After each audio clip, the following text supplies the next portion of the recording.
Okay, great. Well, good morning, good evening, or good afternoon, depending upon wherever you are located here in the world. These days, we never know. Thank you so much for joining us for today's webinar. It is Bridging the Gap, 3 ways to use visual async for better workplace communication. And before we get started, I just want to share a few housekeeping items with you. So first off, we are recording this webinar, as you should be able to see, and we will be sharing that recording along with all the slides to all the registrants and attendees if you'd like to reference it or share it with a colleague or friend or family member, who knows, right? And we will have a little bit of time for questions at the end. So if you have a question during the webinar, please put it in the Q&A panel, or you should be able to send me a message directly in the chat as well. And I will do my best to save some time to address some of those questions at the end of the webinar. Great.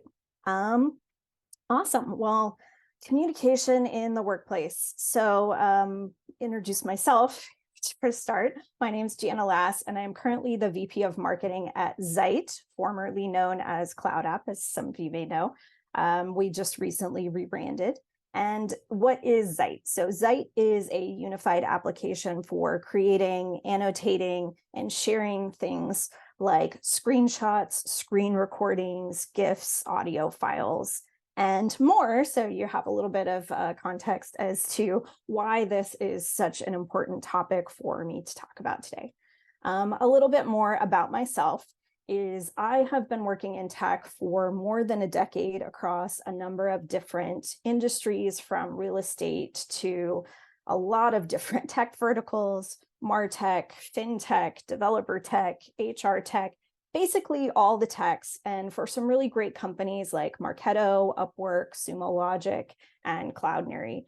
And as a marketing professional and someone who has literally spent thousands and thousands of hours over the course of my career working with and communicating with globally distributed workforces, potential customers, and prospects across just about every function you can think of, I have seen how successful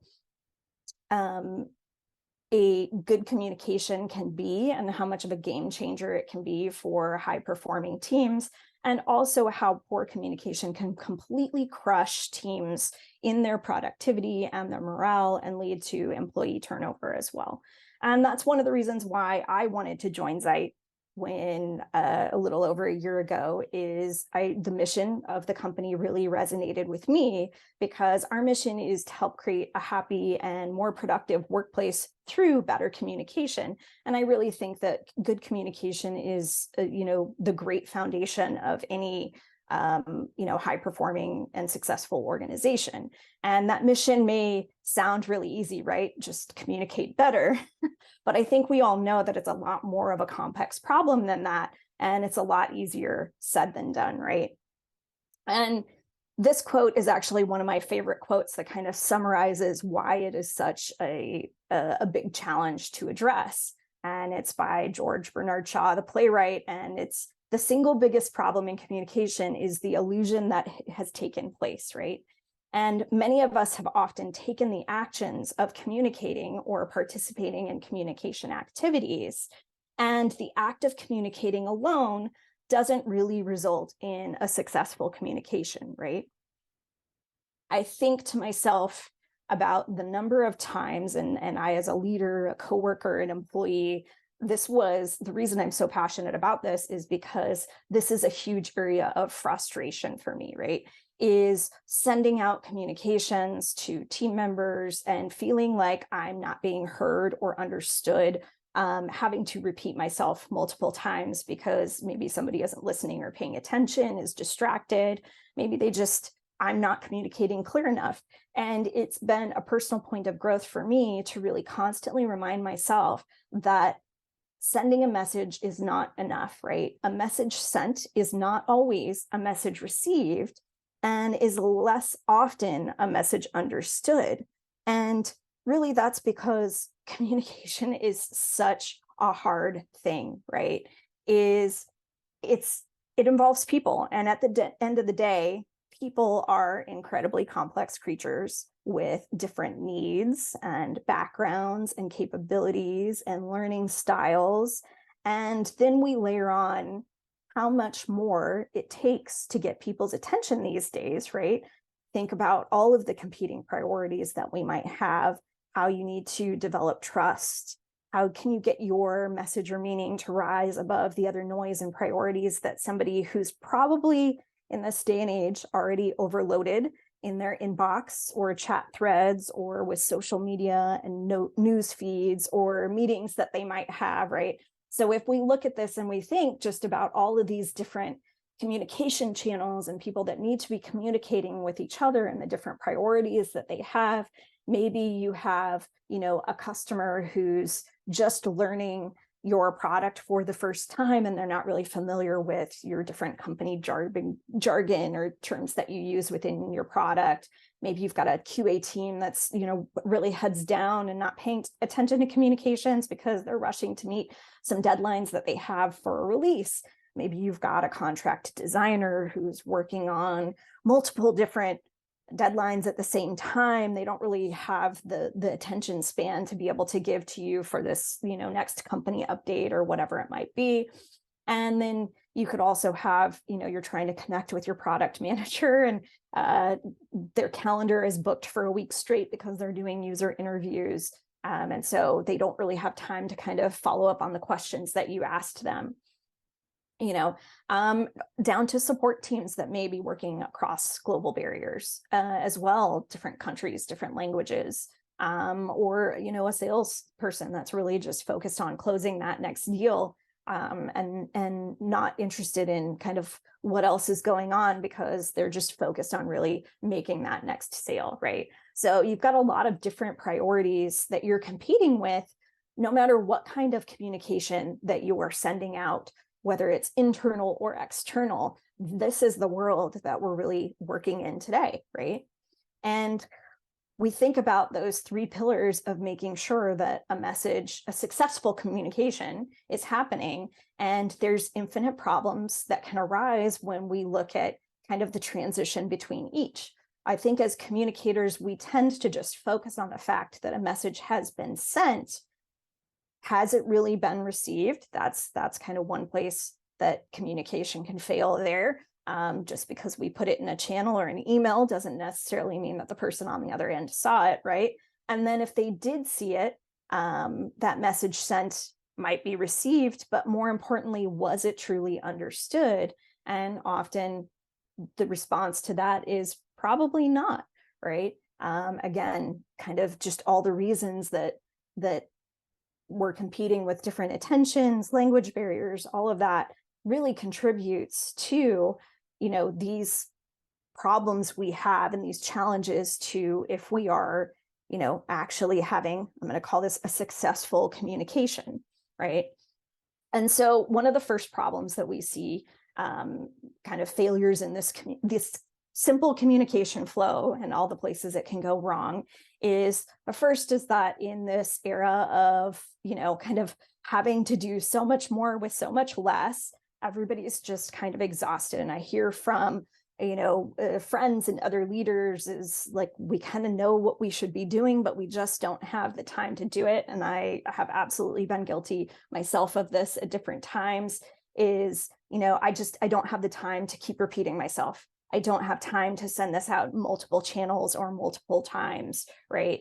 But the reality of it is that we really just have to make the time to do it because it's more time consuming if we skip on this and the teams aren't aligned or somebody's working on the wrong project or there was a miscommunication and now things are going down a different way or, whatever the misalignment might be. If we're not putting in the effort to really communicate, then it just adds, a lot more kind of communication tech debt, so to speak, on the back end.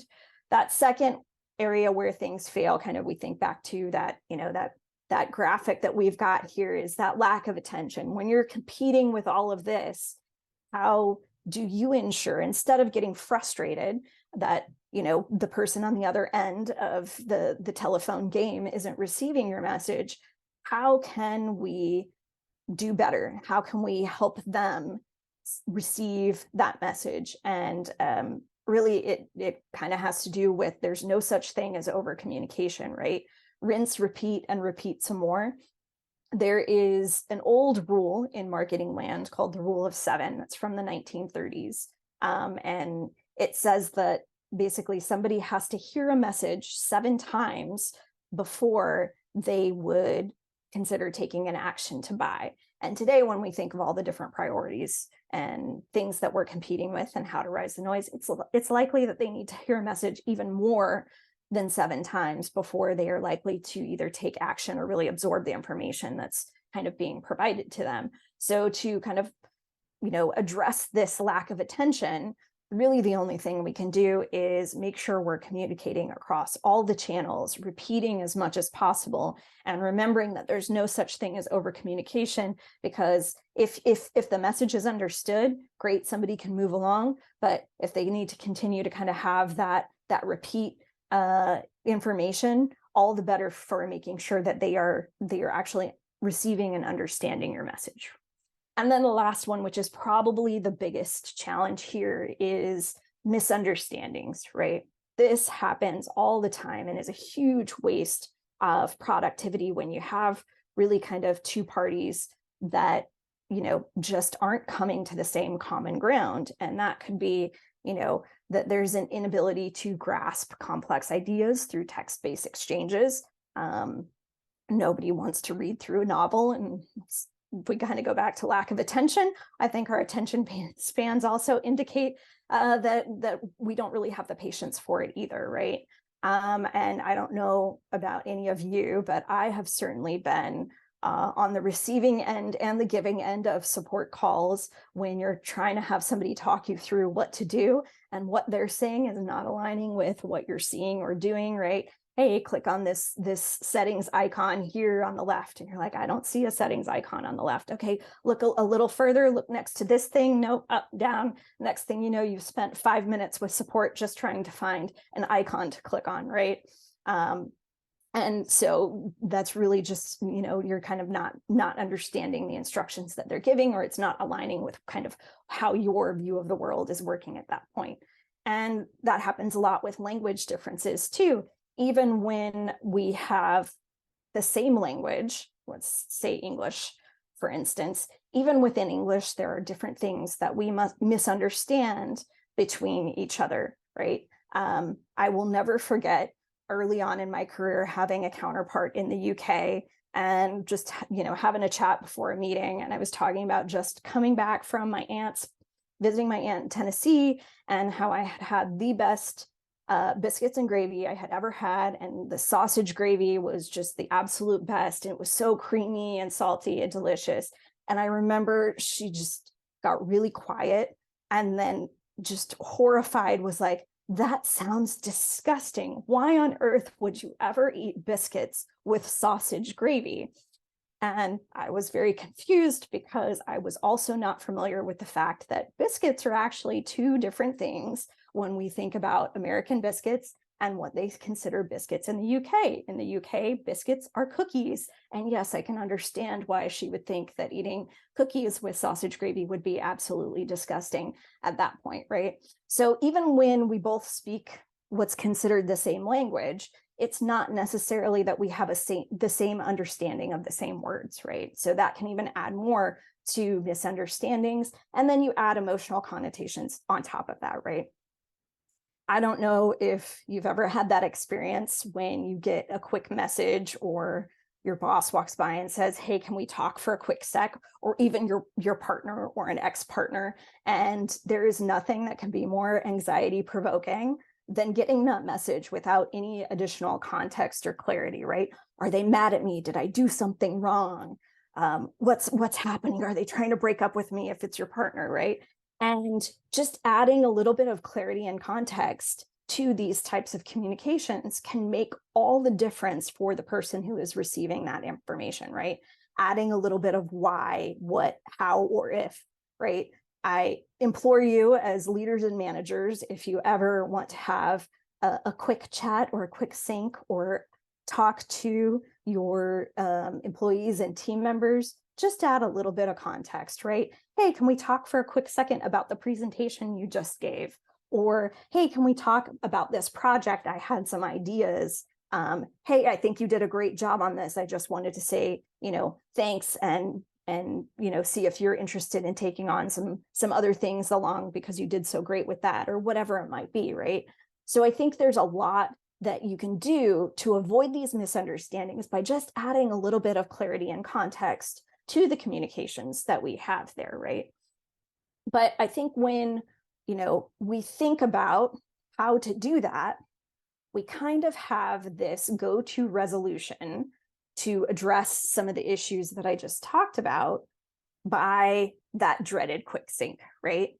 Is we default to, okay, there's something broken in our process here, message not being received, message not being understood, that we want to grab some FaceTime and ensure that that message is being received or understood. And so in a lot of ways, this kind of becomes a self-fulfilling prophecy of, just being this broken productivity killer, because it's a tremendous time suck that takes away from the work that could be getting done, the work that you could be putting into creating more clear communications for the team, or communicating more with them, right? You're pulling into their already packed schedule, so maybe it makes things start going wrong, or falling off their plate, or they're falling behind on projects because this needs to happen. And constantly scheduling these little FaceTime and synchronous meetings to ensure your messages are being understood isn't really scalable or as effective as we think it is. And especially in today's day and age, as we think back again to just all the competing priorities, meeting fatigue is also a big contributor to burnout in today's workplace, right?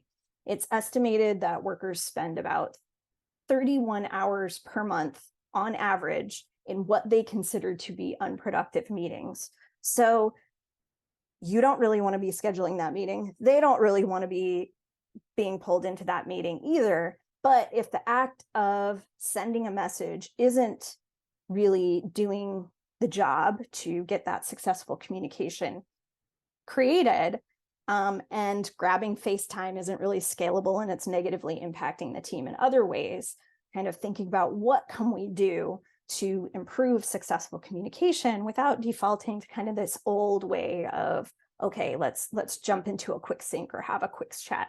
And by the way, the kind of image that I have here, any Rick and Morty lovers out there, is, I don't know about you guys, but I don't think I've ever been in a quick chat that is truly a quick chat. If 3 minutes, 5 minutes is never 3 minutes or 5 minutes, it always ends up spiraling out into other things or becoming a much longer conversation. So I think that just the idea of a quick chat is definitely a myth within itself, right? But when it comes to that gap, we call that the communication gap. And really, I think people can operate most effectively in that space in between these text-based communications and these face-to-face communications that we're having. And I use the term face-to-face kind of conceptually, because face-to-face being kind of asynchronous thing, whether it's hopping on a Zoom call, being in person, being on a telephone call, or even kind of synchronous chats there, right? But really, how do you reach that balanced state between to help people get to their kind of optimal work zone? And, I think that comes when we think about, what is synchronous communication and what is asynchronous communication, and how we enhance these channels with visual async. So first is synchronous communication, just for those of you who may not be familiar with this term, even though we use it all the time, right? This is when you think about that and all the channels that we have for this, like I mentioned, Zoom webinars, this right here is a synchronous communication in a lot of ways, but meetings, telephone calls, conference calls, all of those are really synchronous communications. You are expecting an immediate response. So think about it in the way of, if you're standing at the water cooler and you were talking to somebody, it would kind of be rude if they didn't respond to you. And so kind of apply that to what other channels you're using to communicate. Is are you expecting the same kind of immediate response you would if that person was standing right next to you, right? Versus asynchronous communication is we are not expecting any immediate response, right?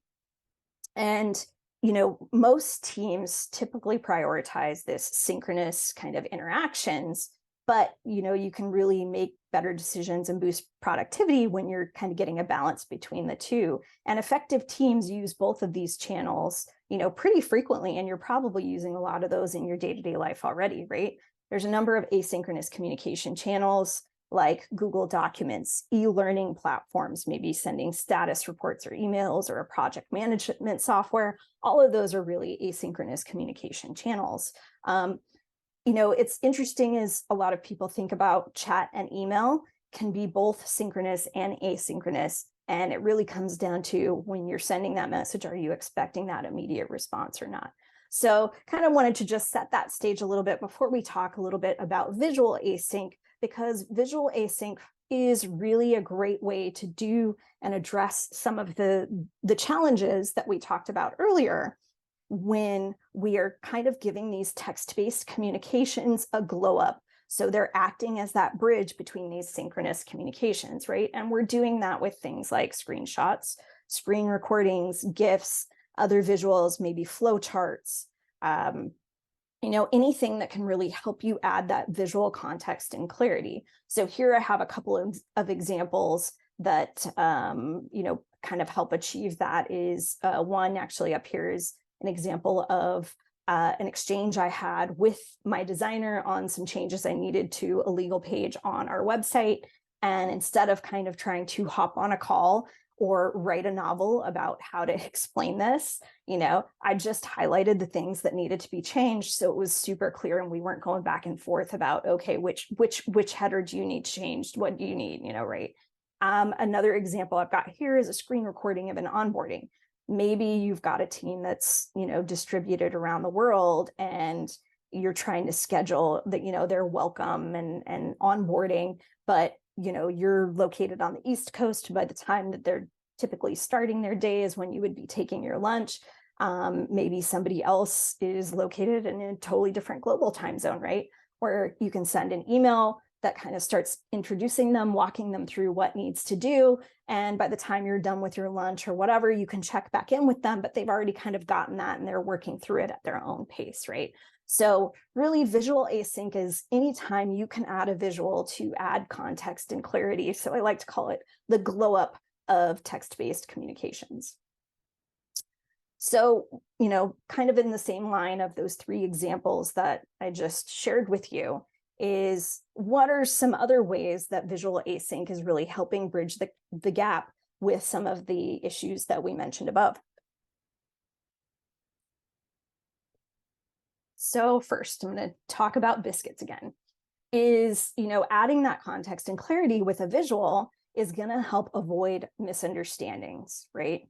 Visuals provide clarity. And if we think back to our caveman days, we communicated using visuals. So it makes a lot of sense that most people are visual learners and can process information a lot faster using visuals, right? So if my counterpart in the UK had seen that I was talking about US biscuits and not UK biscuits, there probably would have been kind of an avoidance of that awkward disgust she had about what she thought the kind of foods I was eating was, right? And you can also, it makes it a lot easier to talk through very complex ideas, maybe talk somebody through a flow chart or an architecture diagram that on its own you can try and kind of follow or infer, but with a visual of somebody talking you through it, it's a lot easier to understand, right?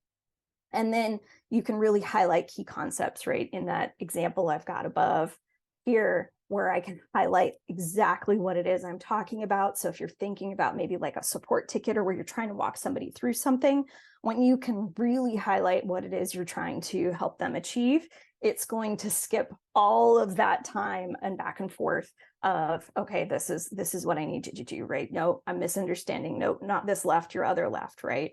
And it allows people to kind of work at their own pace and absorb that information a lot easier for them, right? Then we think about, okay, so the second problem we were talking about is, how do we capture attention in this kind of competing environment and differing priorities, right? When we think about visuals, our brain actually processes visual information at 60,000 times faster than it does text, right? Visual learning is better for recall, and visuals, there's a lot of research and advertising about how visuals make things invoke emotional reactions, can make it feel more personalized and humanized, and a lot of times visuals, especially things like screen recordings or videos, can be a lot more flexible when we think about e-learning platforms for people to consume information on their own timeline, and it's easily repeatable, right? Instead of that meeting that you might have where it becomes a game of telephone for somebody who missed the meeting. Everybody is getting the same consistent message across all time zones at all times when they see the same information presented to them, right? And so, this really helps. I'll give an example of, we do async town halls once a month, where every department can kind of come together and submit an update for the company, share some things that are going on, some successes, some wins. And when I first started, I would try and kind of watch those as soon as they were coming out. And what I realized is I tend to absorb that information when I have less distractions, less Slack messages coming in. So I then started watching them later in the evenings when things had quieted down in my household, and I could really kind of retain and absorb the information that was being presented to these. And I felt more connected to each department and understood more of what they were presenting than only giving it my kind of like partial brain in the mornings when they were actually coming out live, right? And there was no expectation that I needed to watch them in that moment either. So I was able to adapt those to give them my full attention in a time that worked for me, rather than having to, attend or block out a certain amount of time to specifically watch and absorb that information, right? And bonus is with a lot of things. I don't know if anybody has used the activity dashboard. I personally use things like Google Docs and Google Sheets, but that activity dashboard, it is great to actually see who is interacting and viewing the information that you're presenting with them and who is not. I think that's definitely a big bonus when you can see, okay, they may not have responded or said they understood or gave the thumbs up, but I can actually see they're in here and viewing it and watched it. And so you can confirm that message has at least been received, if not understood, right? And then the last part here is ultimately all of this leads to allowing you to save time that you can put into the front of adding more clarity and context, communicating more, improving your communications across the board, because you're saving time by doing this in an efficient way. It's a lot more efficient than having to write a novel of text-based communications, which, by the way, all the respect in the world, and my hat's off to documentation writers who have to do this and explain things to people who will probably misunderstand them in a million different ways, kind of going through and being really detailed and having to write all of that documentation, right? But you're still protecting flow state, allowing people to perform deep work or consume information when it's optimal to them, which ultimately improves the productivity. And it's truly scalable because it's going to work across all the different time zones that you have available. Again, the Polish team is getting the information and the same information, and it's not turning into a game of telephone where things can easily be misunderstood, misrepresented, or misheard, right? So there's just 3 ways that using visual async can help improve your workplace communications. And now I'll just do a quick check on any questions we have here.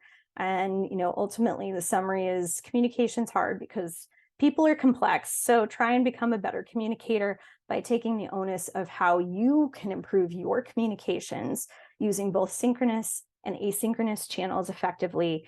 Use visuals to provide as much clarity as context as possible, and try and be flexible and empathetic to all the different competing priorities that everybody else has, and allow them to kind of consume information during an optimal time for them as well as yourself. So let me just take a quick look here at the questions. Okay, we've got one question here that is, when do you think synchronous meetings should be used versus asynchronous? Okay, I personally like to use synchronous time when I think there's going to be more interaction with what I'm presenting, or I anticipate, a lot of questions, or I'm requesting feedback,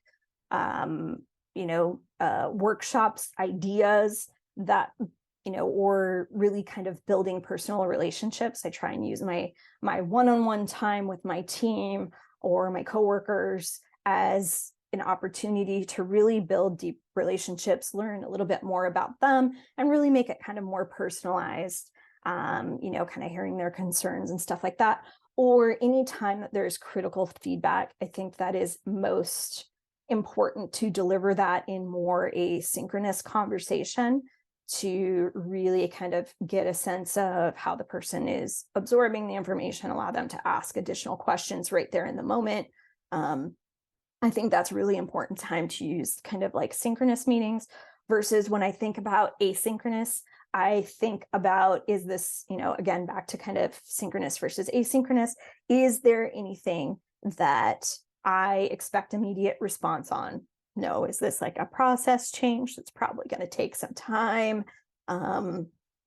I do a lot of like A/B testing asynchronously, back and forth, kind of similar, assigning tasks. I think all of that can really be done really well asynchronously.